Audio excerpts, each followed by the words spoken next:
రాష్ట్రంలో గర్భిణులు, బాలింతలు, నవజాత శిశువులకు మరింత నాణ్యమైన, సురక్షితమైన రవాణా సేవలను అందించేందుకు కొత్తగా తల్లి బిడ్డ ఎక్స్ప్రెస్ వాహనాలను ఏపీ సర్కార్ అందుబాటులోకి తెస్తోంది. ఈ వాహనాలను సీఎం చంద్రబాబు క్యాంప్ ఆఫీసులో పరిశీలించారు. వాహనాల రూపకల్పన, భద్రతా ప్రమాణాలు, తల్లి శిశువులకు కల్పించిన ప్రత్యేక సౌకర్యాలను అడిగి తెలుసుకున్నారు. వాహనాలపై రూపొందించిన బ్రాండింగ్ నమూనాలను క్షుణ్ణంగా పరిశీలించారు. ప్రజలకు ఈ సేవలపై స్పష్టమైన అవగాహన కలిగేలా ప్రభుత్వ సంక్షేమ కార్యక్రమాన్ని ప్రతిబింబించేలా రూపొందించిన బ్రాండింగ్ డిజైన్లకు ముఖ్యమంత్రి ఆమోదం తెలిపారు.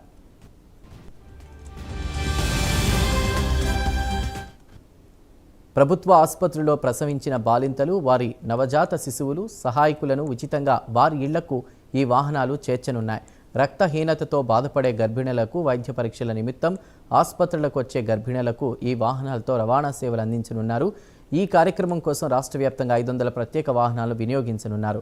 ప్రతి సంవత్సరం సుమారు 2.75 లక్షల మంది బాలింతలు ఈ సేవల ద్వారా ప్రయోజనం పొందనున్నారు.